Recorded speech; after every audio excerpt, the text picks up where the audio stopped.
नमस्कार। आज हम बात करेंगे भारतीय रेलवे के एक बहुत बड़े टेक्नोलॉजिकल लीप की। एक ऐसा अपग्रेड जो पूरे कम्युनिकेशन सिस्टम को बदल रहा है और भविष्य के लिए एक नई नींव रख रहा है। तो आज हम क्या क्या कवर करने वाले हैं। सबसे पहले देखेंगे कि इस अपग्रेड की ज़रूरत ही क्यों पड़ी। फिर एलटीई टेक्नोलॉजी को समझेंगे, ये कैसे मिशन क्रिटिकल सर्विसेज को पावर देती है। नेटवर्क को 100% अपटाइम के लिए कैसे डिज़ाइन किया गया है, और आखिर में 5G की तरफ इसका फ्यूचर रोड मैप क्या है। तो चलिए शुरू करते हैं पहले सवाल से। आखिर दुनिया के इतने बड़े रेल नेटवर्क को अपना कम्युनिकेशन सिस्टम अपग्रेड करने की इतनी ज़रूरत क्यों पड़ गई? देखिए, पहले का सिस्टम कैसा था? बिखरा हुआ, फ्रैगमेंटेड। मतलब हर काम के लिए एक अलग नेटवर्क। आवाज़ और टीसीएस के लिए GSMR, तो सीसीटीवी और पैसेंजर इंफॉर्मेशन के लिए वाईफाई। बहुत कॉम्प्लिकेटेड था। अब LTE के साथ क्या हो रहा है? एक सिंगल यूनिफाइड नेटवर्क जो वॉइस, डेटा, वीडियो, सिग्नलिंग सब कुछ एक ही प्लेटफॉर्म पर हैंडल कर सकता है।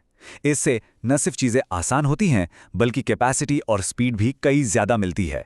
तो ठीक है, ये तो समझ आ गया कि एक यूनिफाइड नेटवर्क चाहिए, पर ये नेटवर्क है क्या? चलिए अब इसकी टेक्नोलॉजी की रीढ़ को समझते हैं, यानी LTE को। LTE यानी लॉन्ग टर्म इवोल्यूशन। सीधी भाषा में कहें तो ये 4G वायरलेस ब्रॉडबैंड का ग्लोबल स्टैंडर्ड है। एक ऐसी टेक्नोलॉजी जिसे खासतौर पर हाई स्पीड डेटा, कम लेटेंसी और बेहतर नेटवर्क एफिशिएंसी के लिए ही बनाया गया है। अब इसका आर्किटेक्चर भी काफ़ी सीधा साधा है। सबसे पहले ट्रेन में लगा डिवाइस जैसे कैब मोडेम, ट्रैक के किनारे लगे टावर्स जिन्हें ई-नोड भी कहते हैं, उनसे कनेक्ट होता है। और इन सारे टावर्स और कनेक्शंस को मैनेज करता है नेटवर्क का दिमाग, जिसे कहते हैं कोर नेटवर्क या EPC। और LTE की सबसे खास बातों में से एक है इसकी फ्लेक्सिबिलिटी। जैसा कि हम देख सकते हैं, ये अलग-अलग बैंडविड्थ्स पर काम कर सकता है। मतलब जितनी ज़्यादा बैंडविड्थ उतनी ही ज़्यादा स्पीड। 5 मेगाहर्ट्ज़ पर करीब 36 MBPS से लेकर 20 मेगाहर्ट्ज़ पर 150 MBPS तक। ये फ्लेक्सिबिलिटी इसे बहुत पावरफुल बनाती है। अब एक और बहुत ज़रूरी कॉन्सेप्ट आता है, क्वालिटी ऑफ सर्विस या QoS। इसे ऐसे समझिए, ये नेटवर्क पर एक तरह की VIP लेन बना देता है। इसका मतलब है कि चाहे नेटवर्क कितना भी बिजी क्यों ना हो, जो सबसे ज़रूरी, सबसे क्रिटिकल डेटा है, जैसे कि ट्रेन सेफ्टी से जुड़े सिग्नल, उसे हमेशा हर हाल में टॉप प्रायोरिटी मिलेगी। तो थ्योरी तो हो गई, अब आते हैं सबसे अहम सवाल पर। ये टेक्नोलॉजी असल में उन सर्विसेज को कैसे पावर दे रही है जो रेलवे को हर दिन सुरक्षित और एफिशिएंट तरीके से चलाती हैं? तो ये रेलवे मिशन क्रिटिकल सर्विसेज आखिर हैं क्या? कौन सी हैं वो एप्लीकेशंस जिन्हें नेटवर्क पर एब्सोल्यूट प्रायोरिटी चाहिए? ये लिस्ट देखिए, ये वो सर्विसेज हैं जिनके साथ कोई समझौता नहीं हो सकता। सबसे पहले TCAS यानी ट्रेन कोलिजन अवॉइडेंस सिस्टम। फिर मिशन क्रिटिकल वॉइस और पुश टू टॉक, ताकि स्टाफ आपस में तुरंत बात कर सके। ट्रेन और प्लेटफॉर्म पर real time CCTV surveillance. Passenger information और अनाउंसमेंट सिस्टम, और साथ ही ट्रेन की हेल्थ और दूसरी ज़रूरी जानकारी की रियल टाइम मॉनिटरिंग। और जैसा कि एक एक्सपर्ट ने कहा है, किसी भी इमरजेंसी की सिचुएशन में इन सर्विसेज को प्रायोरिटी देना सबसे ज़्यादा ज़रूरी है। मतलब जब नेटवर्क पर लोड बढ़ता है या कोई इमरजेंसी होती है, तो ये मिशन क्रिटिकल ट्रैफिक हर हाल में सबसे पहले निकलना चाहिए, ताकि सेफ्टी और ऑपरेशंस बने रहें। अब जाहिर है, अगर ये सर्विसेज इतनी क्रिटिकल हैं, तो इनके नीचे का नेटवर्क कभी फेल नहीं होना चाहिए। तो सवाल ये है कि 100% नेटवर्क अपटाइम को सुनिश्चित कैसे किया जाता है? इसका डिज़ाइन कैसा है? इसका जवाब एक बहुत ही सरल लेकिन पावरफुल डिज़ाइन प्रिंसिपल में छिपा है। पहला सिद्धांत है ओवरलैपिंग कवरेज। इसका मतलब है कि हर टावर का सिग्नल इतना दूर तक जाता है कि वो अगले टावर के बेस तक पहुंच जाए। तो ट्रैक का कोई भी हिस्सा ऐसा नहीं है जो सिर्फ एक टावर के भरोसे हो। और इसी ओवरलैपिंग कवरेज से आता है दूसरा सिद्धांत, सीमलेस फेलओवर।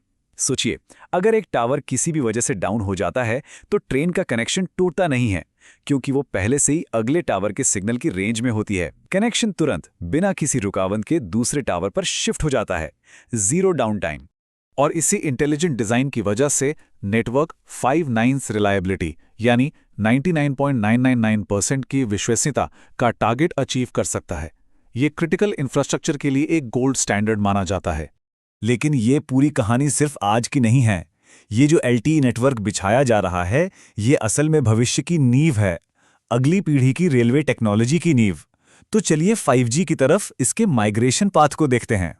तो रोड मैप कुछ ऐसा है। आज हम LTE पर हैं, जो क्रिटिकल सर्विसेज के लिए एक यूनिफाइड 4G नेटवर्क है। निकट भविष्य में LTE एडवांस्ड आएगा, जिससे स्पीड 1 Gbps तक जा सकती है।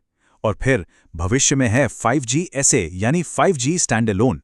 ये एक बिल्कुल नया कोर नेटवर्क होगा, जो अल्ट्रा लो लेटेंसी और नेटवर्क स्लाइसिंग जैसी चीजें मुमकिन करेगा। मतलब ये एक स्मूथ इवोल्यूशन है। अब 4G और 5G में फ़र्क क्या है? ये सिर्फ एक और G नहीं है, ये एक क्वांटम लीप है। जहां 4G में हमें Mbps में हाई स्पीड मिलती है, वहीं 5G गीगाबिट स्पीड की बात करता है। लेटेंसी जो 4G में मिली सेकेंड्स में होती है, वो 5G में अल्ट्रा लो मतलब 1 मिली सेकेंड से भी कम हो जाती है। और सबसे बड़ा बदलाव है आर्किटेक्चर में, एक यूनिफाइड नेटवर्क से एक स्लाइस्ड प्रोग्रामेबल नेटवर्क की तरफ। और यहीं पे 5G का सबसे क्रांतिकारी फीचर सामने आता है, नेटवर्क स्लाइसिंग। ये एक असली गेम चेंजर है। इसका मतलब है कि आप एक ही फिजिकल नेटवर्क को वर्चुअली कई अलग अलग इंडिपेंडेंट नेटवर्क्स में स्लाइस यानी काट सकते हैं। हर स्लाइस की अपनी रिसोर्स और अपनी प्रायोरिटी होगी। तो रेलवे के लिए इसका क्या मतलब है? सोचिए, एक ही फिजिकल इंफ्रास्ट्रक्चर पर आप एक डेडिकेटेड, पूरी तरह से आइसोलेटेड स्लाइस बना सकते हैं, सिर्फ मिशन क्रिटिकल ट्रेन ऑपरेशंस के लिए। एक दूसरी स्लाइस हाई बैंडविड्थ CCTV और सर्वेलेंस के लिए, और एक तीसरी स्लाइस पैसेंजर वाईफाई और इंफोटेनमेंट के लिए। और सबसे बड़ी बात, ये तीनों स्लाइस एक दूसरे के काम में कोई दखल नहीं देंगी, हर एक को गारंटीड परफॉर्मेंस मिलेगी।